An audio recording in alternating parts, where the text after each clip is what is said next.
Central, 1 p.m. Eastern. We allowed a little bit of time just for our DSP partners to join. Welcome, everybody, to this edition of our webinar series. This one is entitled The Peak Whisperer, and it's your guide to a safer, stronger peak season. We've got a good variety of DSPs tenured. We've got some new DSPs on the call. We've got some DSPs that have been here in the program for 2 to 3 years, and then we've got some tenured DSPs that have been here for 4+ years. So welcome everybody. We're going to keep this to about 45 minutes, maximum an hour. And we hope that the information that we provide helps you plan for a better peak season. All right.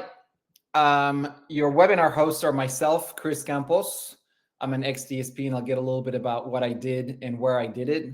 I'm also a business entrepreneur. I run an advertising agency and a health coaching business as well. My partner, Jeff, is an insurance and risk manager expert. He's been in the business for over 15 years. Unfortunately, his wife had a last-minute trip for business, so he is doing kid duty. So good luck, Jeff. We wish you all the best today. So let's get started. First, a little bit about us as GRYPHON. We're a safety and risk manager group. And why did we choose the name of GRYPHON? Because GRYPHON, in mythical tales, are creatures that guard treasures and prized possessions. They're half eagle and half lion, so they're a powerful creature. But most importantly, once again, they guard treasures and prized possessions. And your treasures and prized possessions, we could argue, are three, right? One is the people that you employ to run the routes and run your business. Your other prized possessions are arguably your fleet, because without your vehicles, you cannot deliver packages. And then third, and certainly not least, is your entire DSP operation, because that's what makes your business thrive, and that's what puts money in your pocket. So once again, we as a group help DSPs stay in business by addressing most critical issue that Amazon hasn't in the past, which is risk management.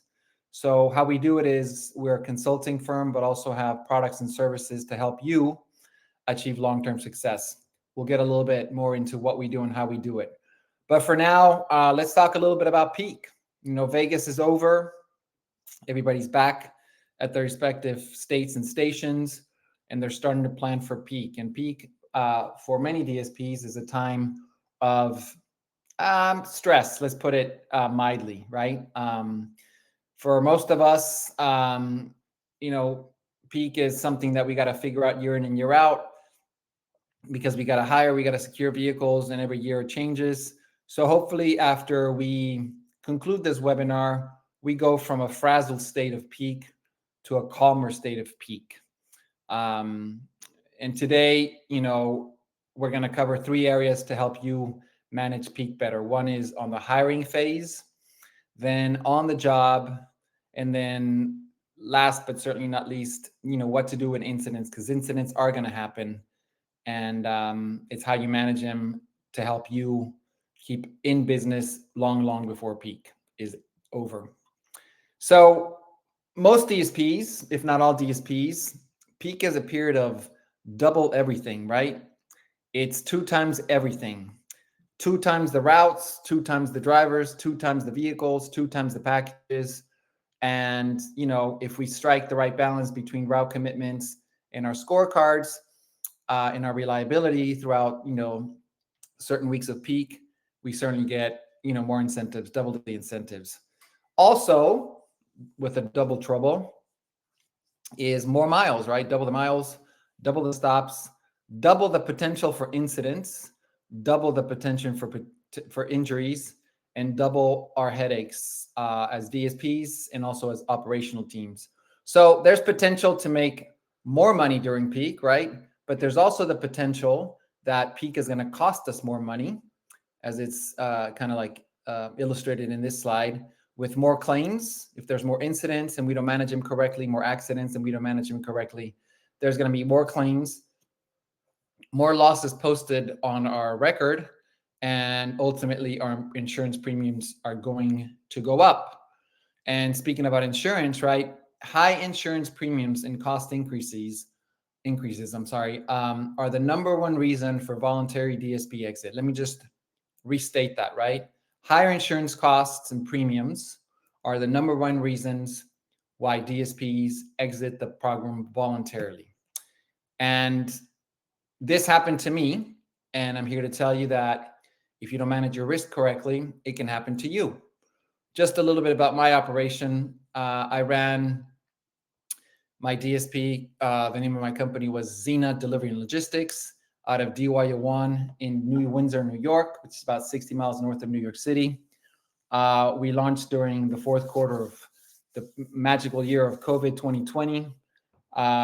We ran about 95 to 100 employees on a regular basis, 170 plus during peak, about 40 routes a day, doubled that during peak, about 95 to 10,000 packages a day, closer to 16 or 17,000 during peak. We were a top performing DSP, consistently scoring Fantastic Plus. Great group of people, data driven and performance obsessed, and so much so that the network recognizes as top DSP in the network. Our financial trajectory was great. You know, we started in 2020 and consistently climbed up to about a 6.2 estimated at the tail end of our tenure. We had an excellent safety record. For most of us that are familiar with these slides, these are business reviews. And as you can tell from our safety and compliance scorecard, we outperformed the network. I'll just give you a quick example, right? With signal and sign violations, the Fantastic threshold was 15.0. We were at 4.4. The region average was 10, and the network average was 8.8. On speeding events, the Fantastic threshold is 10. We were at 3.9. Region average was 9.5, and our network average was 7.6. So we were exceeding Amazon benchmark expectations. From a scorecard progression, you know, when we started in 2020, it was eMentor, right? 2021, Netrodyne came into the picture halfway through the year. And when we were able to manage safety with, real data coming into us in a timely manner, we were able to course correct, train our drivers better, and you can see the scorecard progression. Because as we know, safety is the number one contributor to whether we score Fantastic Plus or not. And it's obviously the scorecards have changed throughout the years, but you can see the progression of how we were obsessed with safety, right? 17 weeks of Fantastic Plus to 44 weeks of Fantastic Plus in 2023.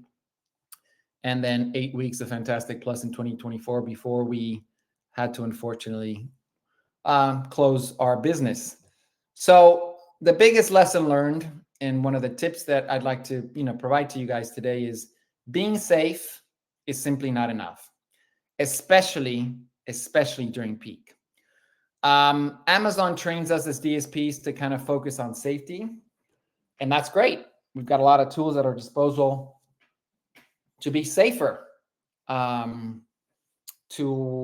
provide our drivers with tools and resources to be safe. But as this image and slide illustrate, that's just the tip of the iceberg, right?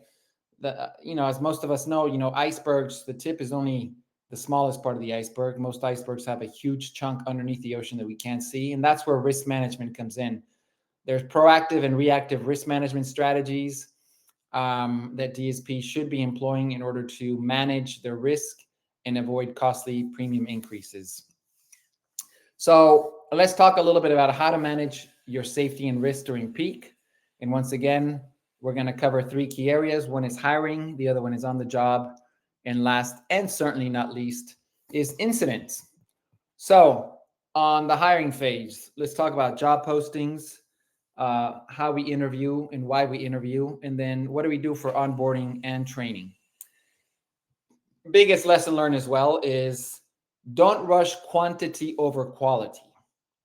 Yes, we are all stressed with hiring capable employees during peak, but a warm body with a driver's license is not, and I repeat, is not necessarily the best delivery associate candidate for your DSP operation.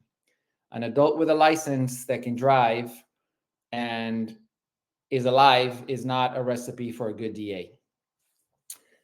We know that most DSPs have to recruit with a very finite pool of available candidates in our immediate areas, and some of those candidates are simply just not the best. We might find gems, and most of us do, but we just have to do a better job in posting our jobs and recruiting.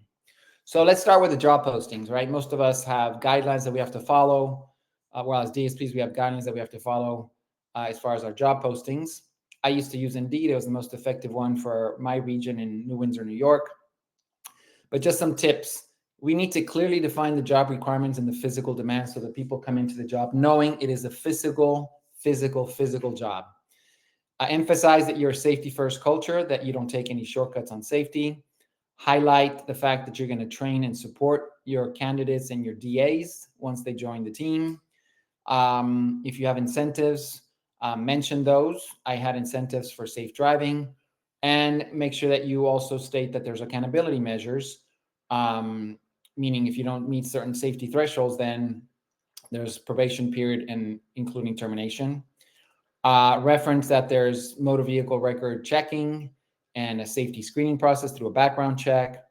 And for this time of year, peak, I would strongly suggest and recommend that you include the word seasonal with potential for full-time. Why? Because when you offboard somebody, then you're on the safer side for unemployment because it was a seasonal job. This is a sample job posting, again, just for reference. Job title, delivery driver, safety-focused team member. You can see how we've included a little bit of the notion of safety culture.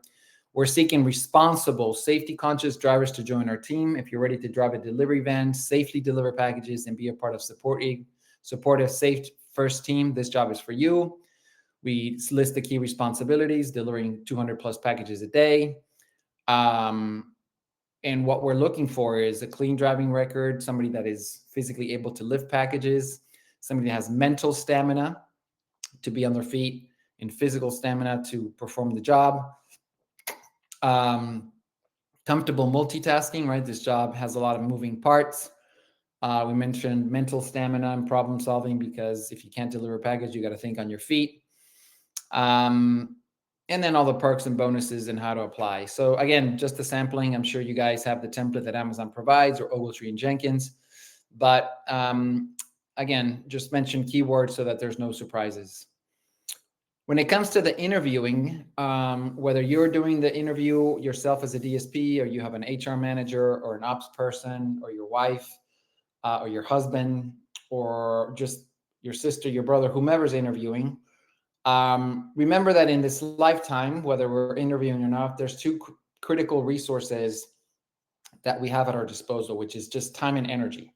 There's a finite amount of time that we have to do anything, in this case, interview and recruit. Some DSPs prefer the one-on-one method, which takes an extraordinary amount of time and energy. Other DSPs, like we did, we like to do group interviews, whatever situation you like best. Some stations actually have hiring events, and they come and candidates come assigned to a specific DSP. Those can be done on a one-on-one basis. We used to do them at the cafeteria at DYO1. But our HR managers conducted group meetings, group interviews through Google Meet, and that proved to be very, very, very time efficient and successful. So whichever path you take, just make sure that you're managing your time and energy so that you can do other things that you need to do for peak. During the interview, okay, let's make sure that we agree that this is a comprehensive process, right? It's part behavioral interview, which we're asking safety-focused situational questions to employees, especially if they worked at a warehouse, so if they've come from a delivery background, whether it's even DoorDash, Grubhub, or whatever choice app they have, even if they're Uber drivers.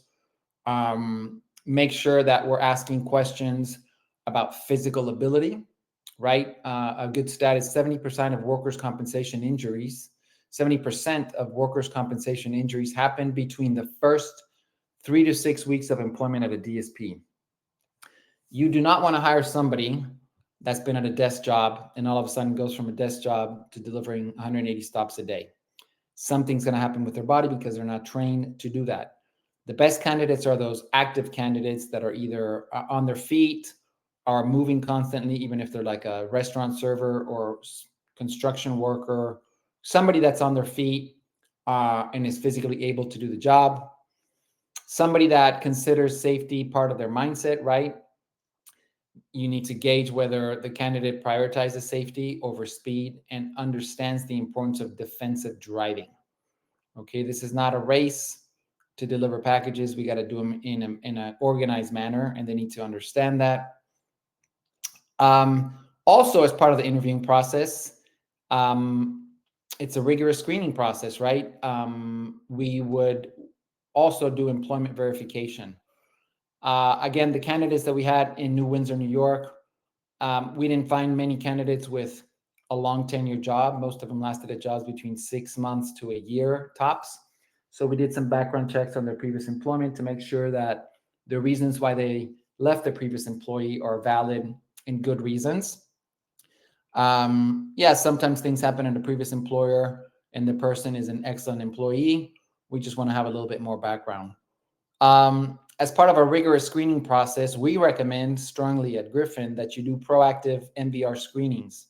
So prior to sending your potential candidates through the Amazon background check, whether it's accurate or checker, we strongly recommend that you do a proactive MVR screening, because then you'll know if the driver is safe before you even waste your time and your Amazon credits by sending this potential candidate that is an unsafe driver through the process.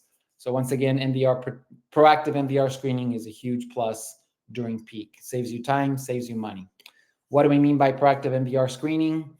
If you have a total candidate pool of, 10, 15 people, or in this case, there's 20 people in this slide, you do a proactive MVR, and that big group of potential candidates gets dwindled down to a smaller group of safe drivers. At that point, you put those candidates through the background check through Amazon, and then you might get a smaller qualified pool, because sometimes background checks come up with some criminal records that we didn't know, and therefore reduces your potential pool significantly. So proactive MVRs gives you the best candidates from a safety standpoint, and you don't have to wait 2 weeks, potentially, from 2 days to 2 weeks for a candidate to come back from Amazon, especially during peak where there's some delays. All right, so we've covered job postings, we've covered interviewing. Let's talk a little bit about onboarding and training during the hiring phase. Amazon trains our DAs. They have to go through the day programs to be able to be eligible to drive for a DSP. Some DSPs trust that Amazon's both classroom and practical settings are enough to put their DAs behind the wheel and to perform their job for their DSP. We at GRYPHON say, yes, Amazon does a good job, but you need to trust and verify to make sure that the candidates that Amazon has approved on behalf of your DSP are hitting your risk and safety thresholds. So from an onboarding and training, our strong suggestion during peak is that you driver training and evaluation. At Zena, I had a key employee of mine who was an ex-CDL driver. She was a school bus driver, super safe. And she would be the employee, she was part of my ops team, that would conduct driving tests in our parking lot with a rental van. And we put some, red cones in our parking lot. And we did simulated driving scenarios. We drove to the Kmart or to the Walmart that was near us. We drove to the gas station to pretend to, fill up the car. Why did we do that? Is because most drivers, even though they're safe drivers, are not used to the dimensions of the van.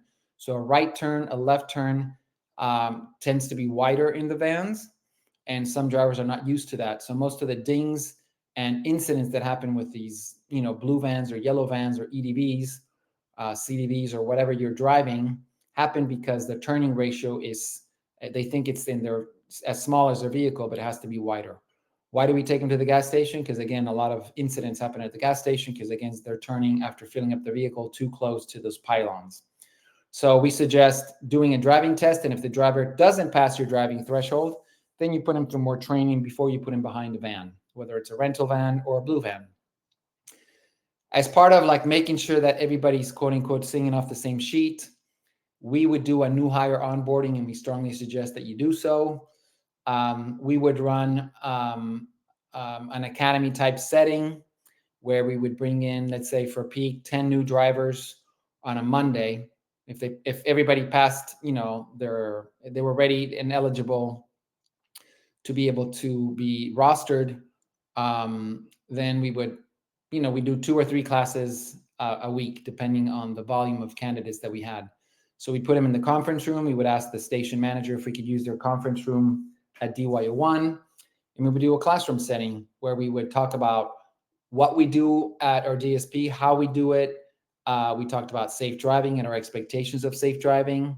We talked about injury prevention, how to lift properly, how to exit the van with 3 points of contact, how to park the van appropriately, engine off compliance, all the things that are required from a safety standpoint, but being proactive about it. We talked about incident reporting. How do we do an incident report, and what are the steps to do so that everybody has the same level of detail in reporting whatever incident happened, whether it happened to themselves or it happened to somebody else. And then we also talked about early intervention for injuries through a nurse line, what to do in case of an emergency, what to do when you get hurt, what to do if something or somebody gets hurt. The classroom setting, the new hire onboarding usually took about 60 to 90 minutes, depending on the class size, because it was interactive and we were open to questions and answers. So strongly suggest driver training and evaluation, as well as new hire onboarding.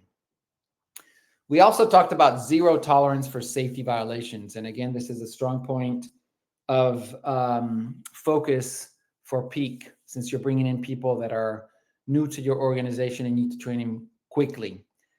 We need to clearly communicate our safety expectations and communicate your progressive discipline system. So for us, especially somebody that was in a Netrodyne vehicle, one infraction, seatbelt violation, following distance, speeding, whatever it was, required the driver to pull to the side.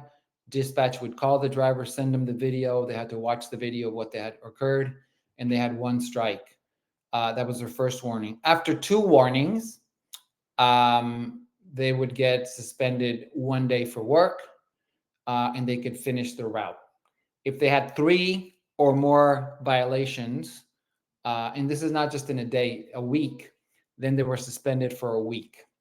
So we didn't take safety lightly. All our drivers understood that. Very few times did we have to suspend somebody for a week. But at the beginning of their tenure, some new peak drivers were suspended for a day. Now, the question might be, hey, Chris, if I suspend drivers, then I'm not going to be able to round routes. Well, that comes to that's a different conversation, because in order to implement a zero tolerance for safety program, then you need to have at least 20% more employees on any given day. So if you're running 80 routes, then at least 15 employees have to come into work, and they might not have a job, meaning they might not have a route. But I'm happy to address any questions on the side, or just ping me. There's going to be an email at the end of this webinar, and I'm happy to jump on a call and kind of explain how we used to do things and what we recommend at GRYPHON. Most DSPs also have a mentorship or buddy program. All the DSPs in my station had a lead driver that would take the new candidate, the peak candidate, the new driver on a ride along. We started with the new candidate just riding in the passenger seat, and that proved not to be as efficient as them doing the route and the lead driver or the tenure driver being in the passenger seat and kind of showing them what to do and what not to do. We also recommend that your lead drivers stay in touch with these new peak candidates. And it's kind of like a mentor program. And, some DSPs that we know that we work with incentivize these lead drivers so that the performance of their the people that they're mentoring also affects potential incentives towards them. So if the new driver does well in their individual scorecard, then the lead driver gets incentivized. The new driver also has a resource to talk to ask questions on anything that they might need for the job as things arise. All right. So we've covered hiring. Let's talk a little bit about what we do while we're on the job and what the expectations for peak are in order for your DSP to be safer and more risk averse. So let's talk about PPE, personal protection equipment, some safety protocols, and reasonable suspicion. All right, personal protective equipment. Let's just be clear that it should not be optional. At my DSP, it was not optional. So it's not like, oh, if you like to wear PPE, then it's cool. If not, then it's not. No, you got to come to work prepared, just like an electrician comes prepared with all his or her tools. Same with a plumber, et cetera, et cetera. So personal protection equipment.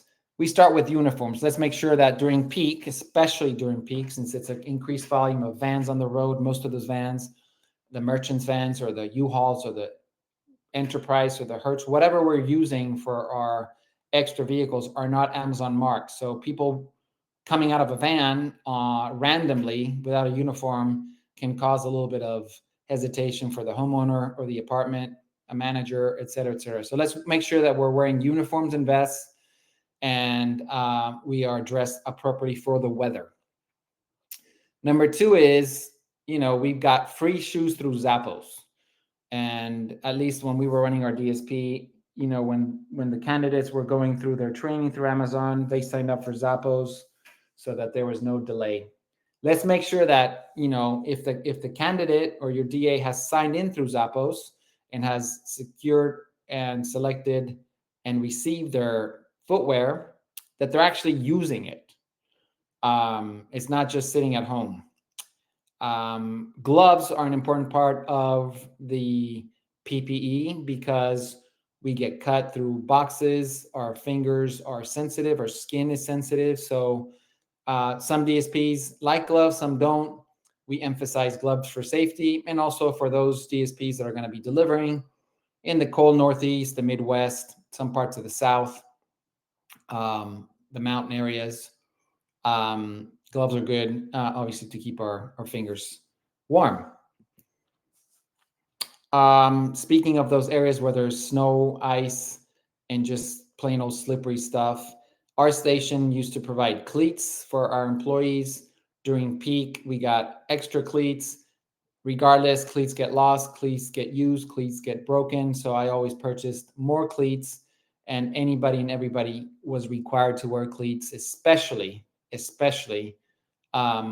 during winter weather, and especially the week or two after, there's ice melting and snow melting, and some customers do not do the proper job and salt their driveways or salt their paths. So huge piece of personal protection equipment. We're going to be changing and going back in time. Daylight savings ends in a week. So flashlights are going to become a lot more important because now people are delivering into the dark come 5 o'clock or 6 o'clock in some areas. And it's only going to get earlier now that the time changes and we roll back. So 4:30, 5 o'clock in the East Coast is almost pitch dark. Let's also use our dog deterrents. A dog deterrent in a pouch is not good for anybody. So let's make sure that we're buying dog deterrents for our DAs. And if they see something and feel nervous, don't approach the property because there's a pet in there. But in case of an emergency, there's a dog deterrent, and hopefully that makes the dog hesitate a little bit, and the DA can get into a safe situation, whether it's inside their vehicle or inside the homeowner's yard or home or whatever it might be. Final check of personal protection equipment is it doesn't really matter if we are providing all of these great tools to our DAs if there's not a sense of accountability. So our dispatch team was empowered to check and enforce for PPE. If somebody did not have their complete PPE, they were not allowed to work. Now, some DAs would come into the station to pick up their pouch with their Crocs on, with their slippers, with just regular shoes that were not slip resistant, no uniform. And say, oh, don't worry about it. I have it in my car. Nope, I'm sorry. If I don't see it, then it doesn't exist. If you have it in your car, please go get it. And if you're late, it's on you. We might give you a route away because you're late. But, we got to see the personal protection equipment. So, again, the strong suggestion from GRYPHON is enforce personal protection equipment, empower your DAs to use it. And if they don't, then they can't work. It's as simple as that. From a safety protocol standpoint, on the job is obviously Netrodyne. Few DSPs now are using eMentor. I used eMentor in all my rental vans just to make sure that our DAs were driving properly. So keep monitoring and assessing safe driving and penalize those drivers that are contributing to unsafe driving metrics for your DSP. That's a given throughout the year, but more importantly during peak, because you have new drivers, right? So overly emphasize the safety protocols. A pro tip here is if you've had a new driver that's been driving a white van, for example, for the first 2 weeks, or a U-Haul, because the routes are smaller, and once they graduate to a standard route, I would put them in a blue van. And I would meet with them in the morning and say, hey, listen, you're going to be in a blue van today. Remember that the camera is always on. We're not spying on you. It's a privacy issue. But if there's an infraction, the camera is going to record it. So make sure that you manage your speed, you're wearing your seatbelt at all times, and don't cheat the system with just putting the seatbelt over your shoulder and not over your waist. Make sure that you're not interacting with the phone, or if you're eating, you're looking at the road straight ahead. Stop signs, make sure you stop fully and it's not a rolling stop and the camera can see the stop sign. Following distance is the same thing. If somebody cuts you off, make sure that you reduce your speed and allow for the proper distance, because if somebody cuts you off, it's obviously not your fault. So anyway, we would overly emphasize all the metrics that Netrodyne was going to capture and all the safety violations. And 99% of the time, the new DAs that had graduated into a blue van did amazingly because they were trained right and because they were like overly coached. Moving on to injury prevention, right? So if it's a safety protocol for driving, we have safety protocols for proper loading and unloading. Peak is peak. There's a lot of mayhem at the station with cages moving around. Wave 1 and wave 2 at the station that I operated at a DYO1. Sometimes the cages were misplaced in the morning. So drivers that were in the back part of the station had to go to the front, and so on and so forth. So it starts with proper pushing of carts in the station to avoid ankle injuries. But once DAs start loading the van, and with the tremendous amount of volume that we all have during peak, then we used to train our DAs to say, hey, stack your totes 3 high on the left side of the van. Yes, it fits. 3 totes high on a regular van, in a blue van or a white van. I mean, a smaller van U-Haul is not, but most of those are reserved for nursery routes. So train your DAs to properly load. Totes to the left, 3 high, overflow packages to the right, and try to organize them by stop. Yes, some vans are going to be super, super packed. And Amazon sometimes doesn't match the vehicle type to the route. It happens. So if you feel like some vans are too packed to be safe to walk inside the van or to find a package, call one of the station leads and show them the van, take a picture, and say that you don't feel comfortable loading any more packages, and they need to flex that out, as they say. They'll call those flex drivers and they'll take those packages you can't take. Yes, you might leave some packages at the station, and those packages mean money, but at the end of the day, the safety of your drivers is paramount, because that'll guarantee the longevity of your business. So empower your employees to recognize when their van is too packed. Empower your employees to raise their hand and say, hey, call your dispatch team. Or we used to have 2 or 3 people on the floor at all times. So call person 1, person 2, person 3, or person 4, bring them to your van, show them the nature of how you've packed the van properly, but still can't fit any more packages. And then we'll call the station lead and do that appropriately. If it becomes an issue, most stations have the overflow areas where you can park and reorganize your van appropriately if the station is running late, or maybe you don't have enough time to load your van. But cannot emphasize enough how to prevent injuries by properly loading and unloading the van. Third on the list is mental calmness, mental fitness, just being mindful of the day. By law, there's 30-minute lunch break and 2 15s. In the state of New York, it was regulated. So wherever state you are, Amazon still provides a 30-minute break and 2 15s that cannot be taken back to back. We know that. But empower your employees and make sure they understand that even though it's peak, And even though they might feel the stress of the route upon them, make sure that they take their breaks. Why? Because it gives them a mental break, gives their body a mental break, and gives them a moment in time to reset and not be hampered by, the stress of the job, which is stressful. Gives them the time to rejuvenate, refresh, and be ready for their next stops. Each DA takes lunch at a different time, but make sure that they're doing it within reason so that your route is not delayed. Again, from a safety protocol, we talked about proactive MVR screenings before you hire a candidate. We highly recommend that you also do proactive ongoing MVR monitoring. What does that mean?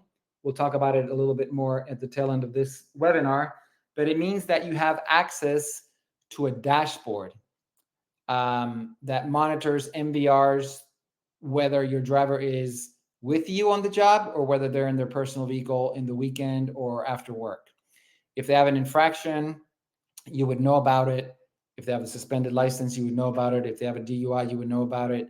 And in this particular case, this dashboard that we'll talk about later on categorizes your drivers with, whether they're clear, suspended, warning, or high risk. So it's a good tool to have to manage the safety of your entire team as it pertains to when they're on the job with you. You're not surprised. From a safety protocol also, let's make sure that we're training our DAs on emergency response and first aid. What do you do if you get a dog bite? What do you do if you trip and fall and you injure your ankle? What do you do if you trip and fall and miss a step from the van and kind of hurt your knee, cut yourself, etc.? There's many different incidents and injuries that can happen to a DA, so make sure you're training them appropriately. Make sure that all your vehicles have a first aid kit that is updated and checked regularly, because if somebody uses it, there might be no more Band-Aids or no more alcohol wipes or whatnot. And finally, from a safety standpoint, yes, our equipments are part of the safety culture. Why? Because the device, the rabbit, the phone, whatever you want to call it, is a direct connection to dispatch and the organization, the operation. I had many phones that basically were inoperable because DAs would plug the phone in to keep it charged. The wire would then fall to the ground after they were done charging, or they were disconnecting the phone where they were going to their first, second, third stop, or 30th or 50th or 80th stop. If it was raining or snowing in the East Coast, they would come back and track all that mud, ice, snow, salt into the vehicle. The cord inevitably hit the floor. The DA did not wipe the cord, the charging cable, the cord, whatever you want to call it, and would plug in the phone, and then the phone would have moisture inside and become inoperable. Therefore, they couldn't charge it, and they were out in the middle of nowhere in New York State delivering with no visibility from us. So phones are an important part of the job, and it's part of our safety culture. Charging cables are the same. Make sure that DAs are checking their phones prior to leaving the station. They should, right? They're signing on to Flex and all the different apps that they need to sign into. But make sure that they're checking the phone for battery. Make sure they're checking the phone that the phone is properly charging. Charge the phone, make sure it's charging. And if you have a faulty phone, return it to dispatch and get a new one. During peak, we also purchased external battery packs, and we would empower every DA with an external battery pack that was in their pouch. So if they were at their 100th stop and their phone started kind of like being at 20% or 18%, instead of wasting time waiting for the phone to charge because they're going from one stop to the other, they don't have enough time, they could actually charge the phone, put the battery pack in their pocket, and continue to work uninterrupted. So there's another tip from a safety protocol standpoint. All right. Let's talk a little bit about reasonable suspicion, because most states in the US now have recreational cannabis, marijuana. So what is reasonable suspicion? It's based on specific facts that you can observe that lead somebody who's trained in this to believe an employee to be under the influence. And reasonable suspicion falls into three categories, right? One is the physical. You can identify reasonable suspicion because they smell like either alcohol or marijuana. How they look, their motor skills might be impaired. Their energy levels might be high or low. Physical also. Check for people that cover their arms or cover their hands. I had a DA that was a heroin addict, and I didn't know this. He always came with long sleeves, but if they've tapped out their veins, and I know it sounds awful, but it's the truth. If they've tapped out their veins in their, the elbow area, in their midsection of their arm, then they start injecting themselves through their knuckles. So this particular person would come to the station with cut-off gloves, so that we couldn't see where he was injecting himself. I didn't know much about heroin usage, and I learned the hard way. From a behavioral standpoint, are they performing the job slower? Are they driving erratically? What are their work habits? Do they interact socially with other DAs in a weird manner? And are they having like on-the-job incidents, right? And then psychological, just check to see if like you see the DA changing moods from one day to the other. Some DAs have a mental state of they're not balanced, right? They come in angry and they leave angry, or the littlest thing kind of pisses them off and there's big drama at the station with the station lead. And check for attitude, and make sure you're training your supervisors, whomever's at the front desk, your management team and dispatch, to look out for these signs. And if you suspect something, you act swiftly.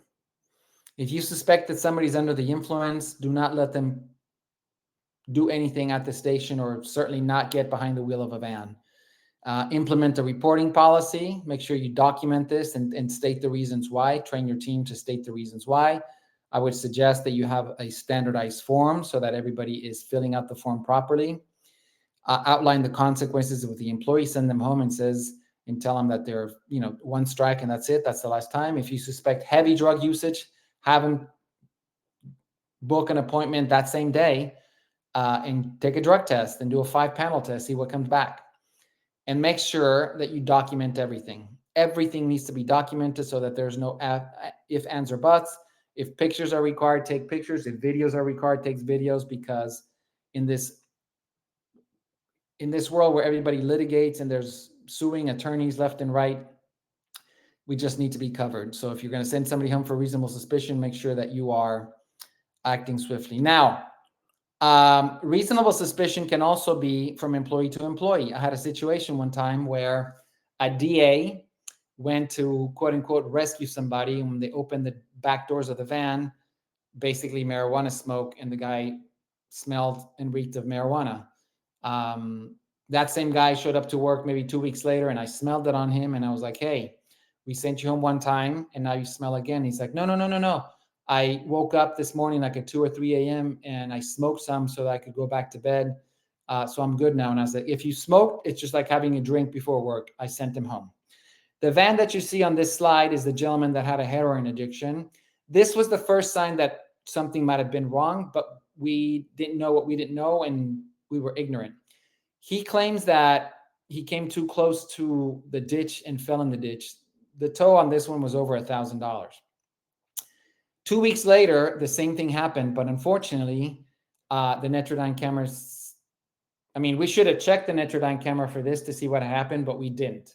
So that's on us, and it cost me about $1,200 worth of a ditch tow. 2 or 3 weeks later, the same driver, the heroin addict, we later found out, the camera on the Netrodyne captured him dozing off, and he went off the road, hit a tree. Fortunately for him, it was only the van that was injured, not him, or the van was totaled, not him. Fortunately for everybody else on the road, he did not cause an accident, or perhaps somebody lost their life. So once again, reasonable suspicion is a huge safety and risk management issue that you need to deal head on, or else something's going to come up later, sooner than later. All right, we've got about 15 minutes left, and let's talk about incidents, right? Incident reporting, managing incidents, and return to work programs. So incident reporting, details matter. I'm sure everybody on this call has an incident reporting template that they use. Make sure that everybody's trained. Suggestion, recommendation is to put a what to do card in each vehicle. You can customize it to whatever your process is. Make sure all your DAs are trained that anything that happens on the road, whether they skid off the road, whether they bump the tree or whatever, take 360-degree pictures. So you want 360-degree pictures and video of what happened and why it happened. The DA needs to send it to dispatch. Dispatch and the DA complete an online form, so it's captured and we're not using paper and losing paper. My dispatch team had an organized folder in their laptops. So if it was, for example, James Smith had an incident, we would create a folder called James Smith. We would put the incident report there, a downloaded copy of the online form. We put the pictures and the videos. If there was a police report, it would go in there, because if you're asked by a court of law or an attorney to provide the details, it's organized and you know where to find it. And it's by employee name. Set a deadline of when to fill out an incident report. In this case, it's immediately after they come back to the station, if it's a minor incident. If it's a major incident and the DA is fine physically and mentally, then within 24 hours, so that details are not skimped on and forgotten. As a DSP owner, you need to investigate and document each incident. And then based on that, you take appropriate action, coaching, and including termination if needed. Incidents are going to happen during peak. Make sure you're training everybody and your DAs, especially during those onboarding sessions, on what to do if they're injured. Stop work and call dispatch. If it's just a twisted ankle and you can continue to work and it's not going to injure further, let's make sure that that's true. If it's worse, call 911 and an ambulance will come get the DA. Some DSPs have nurse triage, virtual triage, where you call a 24/7 nurse line and they provide some counsel to the DA. If you do have it, make sure you use it.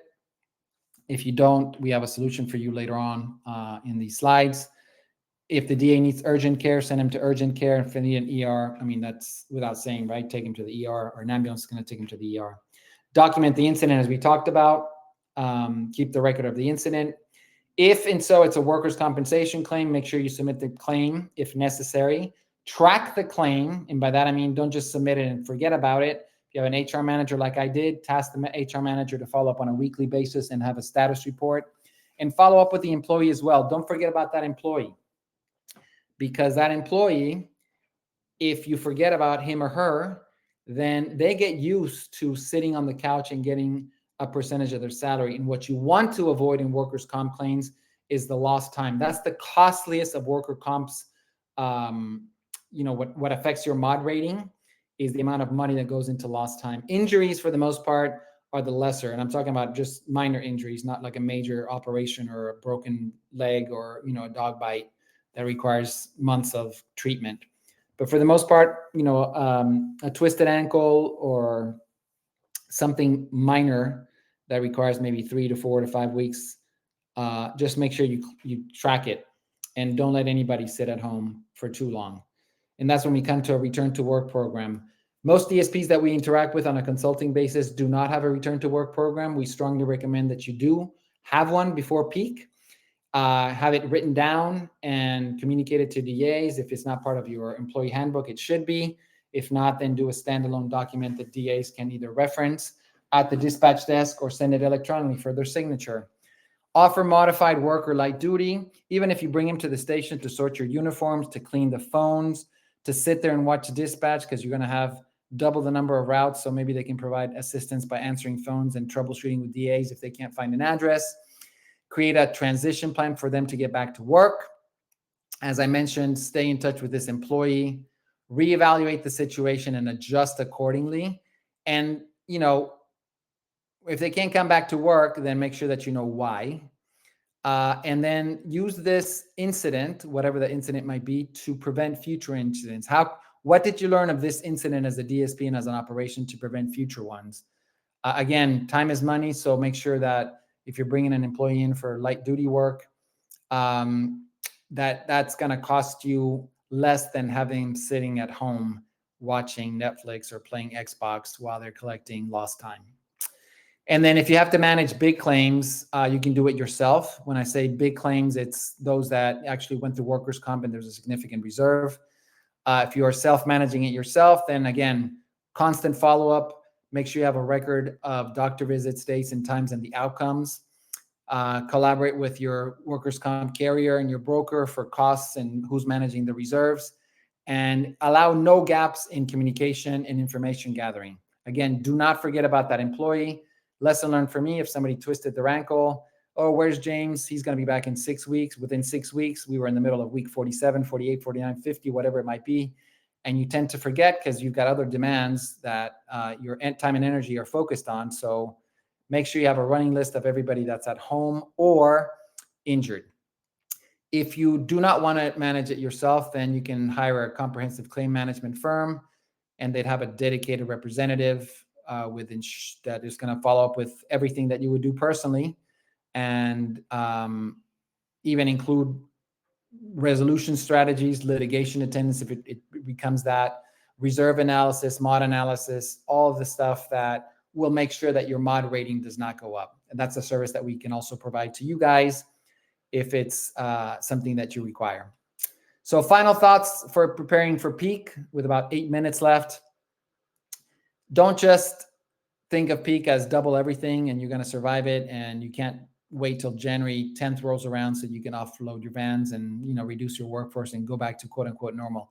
Have a clear, systematic approach to dealing with peak, safety, and risk.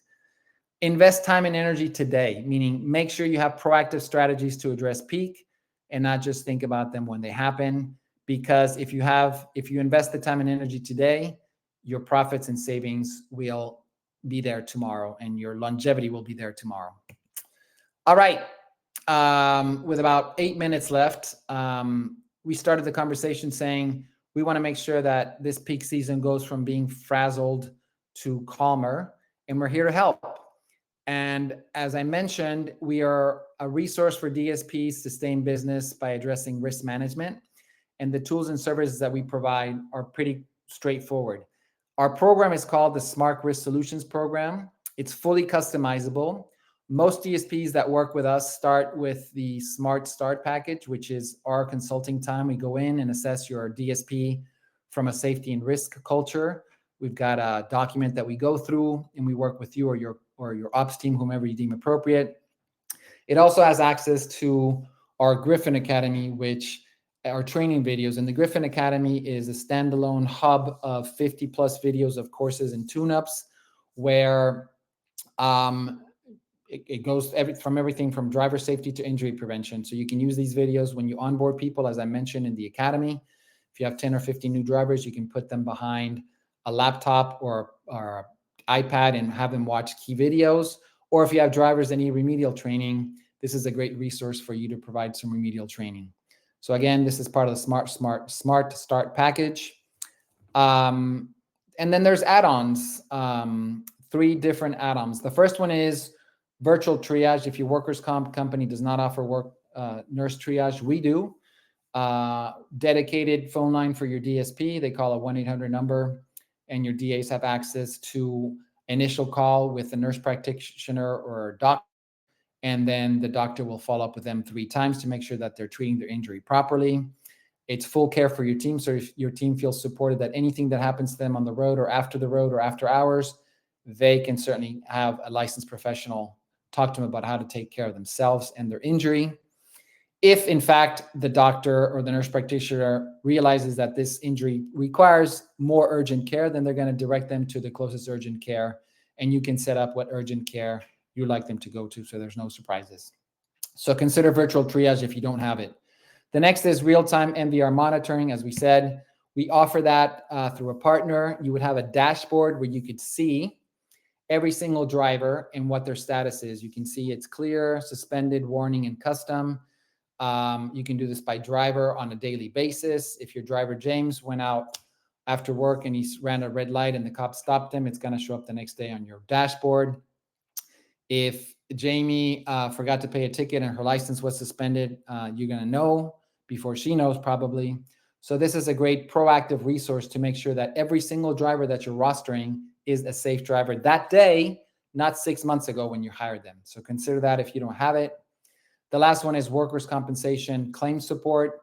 I talked about that a little bit. If you find yourself with 2 or 3 big claims and you don't know quite what to do, and you have a big reserve, or the insurance carrier has assigned a big reserve, then you might be a candidate to consider this workers' comp support. You're going to have an advocate working on your behalf. You're going to have an advocate following up with the employee, with the doctors, with the insurance carrier, with the broker, et cetera, et cetera. So a little money today is going to save you hundreds of thousands tomorrow, which is going to impact your mod rating and reduce your workers' comp insurance as opposed to making it go higher. So once again, as part of what you might consider for peak, if you don't have it, we're here to help out as consultants and as product and service providers to the safety of your DSP, Smart Start package, or any custom add-on to help you succeed during peak. Final thought for the day: take control of risk during peak to avoid an early exit. I went through 4 peaks, and most of the big incidents happened during peak for me. And sadly, I didn't know what I should do or should not do. I was learning on the job, as most DSPs are, because most DSPs do not come from a transportation and logistics background. So learn from our mistakes. We're GRYPHON Safety and Risk Management Group. We are here to help you as a DSP operation. Drop us a line, get in touch with us at hello@teamgryphon.com. Once again, hello@teamgryphon.com. We can schedule a call. We can schedule a virtual meet through Google Meet or Zoom or whatever you prefer. And if we're the right fit and you're the right candidate for us to help out, we're happy to do so. At this point, I'm going to open up the chat to see if there's any questions that we might be able to answer. Anybody? I'm clicking on the questions and I don't see anybody here yet to post a question. All right. So once again, if you have a question or you think of a question after the webinar ends, drop us a line at hello@teamgryphon.com. Happy to help out. So with about 2 minutes left, this concludes our Peak Whisperer, a guide to safely operate your DSP during the most important time of the year where you can make the most money, but also have the most vans, the most drivers, and the most potential for incidents. We want to thank you. Once again, we're GRYPHON Safety and Risk Management Group, and we're here to guard the future of your DSP with smart risk solutions. Appreciate everybody joining today. We know it's a busy time of year. DSPs are always busy. Thank you for attending, and you guys have a wonderful rest of your Wednesday afternoon or morning if you're in the West Coast, and have a successful, safe peak season, everybody. Take care.